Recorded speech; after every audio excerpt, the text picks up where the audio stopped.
વીર નર્મદ દક્ષિણ ગુજરાત યુનિવર્સિટી દ્વારા ભૂતકાળમાં લેવામાં આવેલી પરીક્ષાઓ દરમિયાન ઉત્તર વહીની અંદર વિદ્યાર્થીઓ દ્વારા ચલણી નોટ મૂકવા સહિત અભદ્ર ભાષામાં લખાણ લખવા મુદ્દે યુનિવર્સિટીનું આકરું વલણ જોવા મળી રહ્યું છે।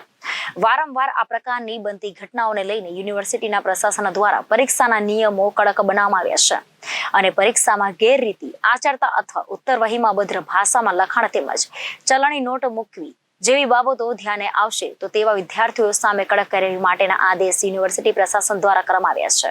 વીર નર્મદ દક્ષિણ ગુજરાત યુનિવર્સિટીના કુલપતિ કિશોરસિંહ ચાવડાએ જણાવ્યું હતું કે હાલ યુનિવર્સિટી સંલગ્ન કોલેજોમાં પરીક્ષાઓ ચાલી રહી છે અને શંકા છે કે વિદ્યાર્થીઓ દ્વારા ઉત્તર વહીમાં 100 અને 500ના ચલણી નોટો મૂકી પાસ કરવા માટે જણાવવામાં આવી રહ્યું છે। આ સાથે જ કેટલીક ઉત્તર વહીઓમાં અભદ્ર ભાષામાં લખાણ પણ લખવામાં આવી રહ્યા છે, જેના પગલે આવા વિદ્યાર્થીઓ સામે કડકમાં કડક કાર્યવાહી માટેના આદેશ જારી કરવામાં આવ્યા છે।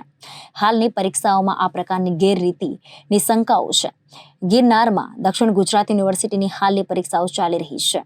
પરીક્ષામાં વિદ્યાર્થી ઉત્તર વહીમાં ચલણી નોટ મૂકતા ઝડપાશે તો તેવા વિદ્યાર્થીઓ સામે 2500 રૂપિયાનો આર્થિક દંડ ફટકારવામાં આવશે, જે વિદ્યાર્થીઓને આગામી લેવનારી પૂરક અને ઓન ડિમાન્ડ પરીક્ષાથી 6 માસ માટે દૂર રાખવામાં આવશે।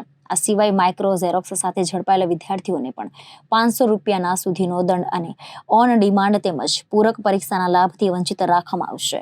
જી સર, આપણી વીર નર્મદ દક્ષિણ ગુજરાત યુનિવર્સિટીની હાલમાં યુનિવર્સિટી પરીક્ષાઓ ચાલી રહી છે। એમાં કોઈ પણ પરીક્ષાર્થી ઉત્તર વહીની અંદર ચલણી નોટો સાથે પકડાશે તો તે પરીક્ષાર્થીને ₹2500 જેટલો આર્થિક મોટો દંડ પણ કરવામાં આવશે અને આ યુનિવર્સિટીની ભવિષ્યમાં લેવાનારી 6 માસ સુધીની ઓન ડિમાન્ડ અને પૂરક પરીક્ષા તમામ પરીક્ષાઓનો એમને લાભ આપવામાં આવશે નહીં, અટકાવવામાં આવશે।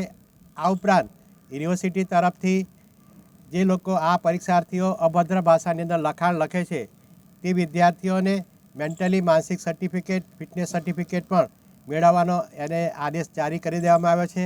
જે લોકો સામાન્ય રીતે કાપલી સાથે પકડાય છે તે વિદ્યાર્થીઓને પણ ₹500 જેટલો આર્થિક દંડ કરવામાં આવશે અને તેઓને પણ આગામી લેવાનારી ઓન ડિમાન્ડ પરીક્ષા અને પૂરક પરીક્ષાનો લાભ આપવામાં આવશે નહીં। તેમજ યુનિવર્સિટી તરફથી મહિલા squad, flying squad, regular squad, gents squad જેટલી 32 સ્કોડોનું એમને સતત મોનિટરિંગ ચાલી રહ્યું છે। યુનિવર્સિટી ખાતે રહેલા તમામ યુનિવર્સિટીના પરીક્ષા ખંડો જે છે એ ઓનલાઈન કરી દેવામાં આવ્યા છે। એ ઓનલાઈન મોનિટરિંગ પણ યુનિવર્સિટી ખાતેથી કરી દેવામાં આવે છે, જેથી તમામ પ્રકારની ગેરરીતિઓ તરત જ પકડી શકાય। શા માટે નિયમ બનાવવામાં આવ્યા?